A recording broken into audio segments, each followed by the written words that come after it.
ভাই একবার একটু চিন্তা করে দেখেন, এই পৃথিবীতে আপনি আমি থাকতে আসি নাই, এই পৃথিবী থেকে আপনাকে আমাকে চলে যেতে হবে। একবার ভাবুন, চিন্তা করুন, গত রমজানে আপনার মায়ের সাথে আপনি ইফতার করেছেন, আপনার বাবার সাথে আপনি ইফতার করেছেন, আপনার ছেলে মেয়ে আত্মীয় স্বজন পাড়া পড়শি সকলের সাথে ইফতার করেছেন।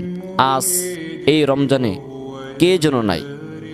আজ কতদিন হয়ে যায় মায়ের হাতের ইফতার বানানো খেতে পারছেন না। আজ কতদিন হয়ে যায় বাবার হাতের বাজার করার ইফতার খেতে পারছেন না। আজ কতদিন হয়ে যায় মা বলতো, খোকা আয়, ইফতারের টাইম হয়ে গেছে, আজান দিচ্ছে, একটু মুখে পানি নিয়ে ইফতারটা করে ল। সেই মা বলতে পারে না, সে মা নাই। জি বাবা বলতো, আসো বাবা, ইফতারটা করে নাও। আজ সেই বাবা নাই, সে মা নাই। তারা দুনিয়ার মায়া ত্যাগ করে, দুনিয়ার ভালোবাসা ত্যাগ করে তারা দুনিয়া থেকে চলে গেছে, অন্ধকার কবরে চলে গেছে, যেখানে ডানে মাটি, বামে মাটি, নিচে মাটি, উপরে বাঁশের কুঞ্চির ঝাড়। ওই অন্ধকার কবরে আপনি আমি কি নিয়ে গেলাম? কি আমলটা করলাম রমজান পেয়ে?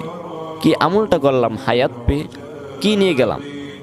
দেখেন, দেখেন ওই অন্ধকার কবরে আপনি আমি কি সার পাবো কিনা?